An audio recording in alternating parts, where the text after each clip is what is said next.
जैसा कि मैं पहले भी कह चुका हूं, पिछले 2-3 सालों में जिस तरह से मसीही लोगों के ऊपर अत्याचार लगातार बढ़ता चला जा रहा है, अगर 2021 में आप देखें पूरे देश के अंदर लगभग 525 लोगों के खिलाफ हिंसा हुई, पिछले साल लगभग 600 लोगों के खिलाफ हिंसा हुई। तो ये जो हिंसा जो इतनी तेजी से बढ़ रही है, FIRs लोगों के खिलाफ की जा रही है, लोगों को जेल भेजा जा रहा है, तो उस वजह से आज जो है लोग बहुत ही अपने आप को प्रताड़ित महसूस कर रहे हैं। जो नैरेटिव सेट किया जाता है हमारे विरोध में, कहा जाता है कि ये लालच दे रहे हैं, ये दबाव डाल रहे हैं या लोगों का ब्रेन वॉश कर रहे हैं, तो मैं ये कहना चाहता हूँ कि ये नैरेटिव गलत है, ये झूठा है, ये आरोप झूठा है।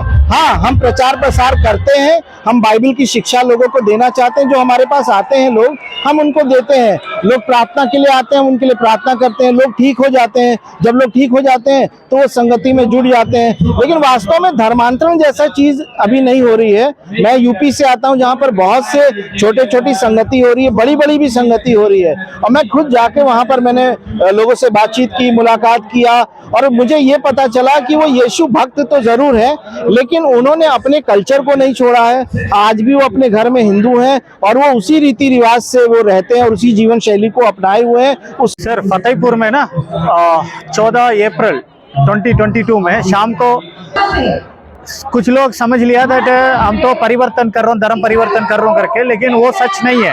हम परिवर्तन नहीं कर रहे हैं, जो हमारा रेगुलर प्रेयर्स होते हैं वो हम चर्च का अंदर कर रहे हैं। फिर जैसे पुलिस आया, फिर पुलिस आने के बाद हम भी कंप्लेन किया और साथ साथ वो भी कंप्लेन किया था, राइट विंग ग्रुप्स, और हमारा कंप्लेन को क्लोज करके इनको कंप्लेन को टेकअप करके फिर 35 people are named in FIR। 35 लोगों का नाम FIR में आ चुके हैं और सारे 35 लोग गिरफ्तार हो गए। अभी भी हमारा जो ECA चर्च का जो पास्टर है रेवरेंड विजय मसीह जेल में है। इनका पिछले महीने एंड में इनका बेल मिला था, फिर तुरंत पुलिस ने और 3 FIR इनके खिलाफ डाल दिया और 47 लोग भी FIR में नेम्ड है।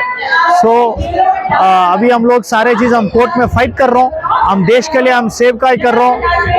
अभी फतेहपुर का अगर स्थिति आप देखते तो सब डरा हुआ, कारण अगर हम लोग चर्च में जाके प्रार्थना करते, पुलिस वहां आके गिरफ्तार कर रहा है।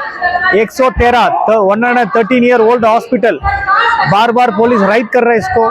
और अगर आर्टिकल 25 में हम देखें तो वहां पर धर्म का प्रचार प्रसार की स्वतंत्रता है, किसी भी धर्म में जाने की स्वतंत्रता है, लेकिन वहीं पर ये सारी चीजें पहले भी थी कि आप किसी को भी गलत तरीके से धर्मांतरित नहीं कर सकते हैं, आप किसी को आप लालच नहीं दे सकते हैं, किसी को आप ब्रेन वॉश नहीं कर सकते हैं। तो ये सब चीजें पहले से कानून में थी, ऐसा कुछ नहीं कि नया कुछ हो गया है। लेकिन अब क्या हो गया इस कानून में, इसमें यह कहा जा रहा है कि जो आरोपी है वो सबूत नहीं देगा, आरोपी सबूत नहीं देगा, आपको जो विक्टिम है, जो पीड़ित है, उसको सबूत लाना पड़ेगा। तो ये अपने आप में बहुत ही गलत एक चीज है, क्योंकि कोई भी ऐरा गहरा नथु खैरा आकर के आपके ऊपर आरोप लगा रहा है, अब आप जाइए और उसको सिद्ध कीजिए। और जो हमारी जो पुलिस और प्रशासन है वो इस ओर बिल्कुल भी ध्यान नहीं दे रहा है, इन्वेस्टिगेशन नहीं हो रही है। मैं ये कहूंगा कि आप इन्वेस्टिगेट कीजिए, अगर सच में कोई धर्मांतरण कर रहा है आप बिल्कुल उसको सूली पे चढ़ा दो, अगर वास्तव में वो गलत तरीके से कर रहा है। लेकिन अगर कोई गलत तरीके से नहीं कर रहा है, अगर लोग खुशी से स्वेच्छा से उनके पास आ रहे हैं, तो वहां ऐसे व्यक्ति को आप परेशान मत कीजिए, मेरा सिर्फ ये कहना है। परिवर्तन नहीं करते करके, we are not doing any परिवर्तन। पुलिस ने बता रहे आप परिवर्तन कर रहे हैं, हम परिवर्तन नहीं कर रहे सर।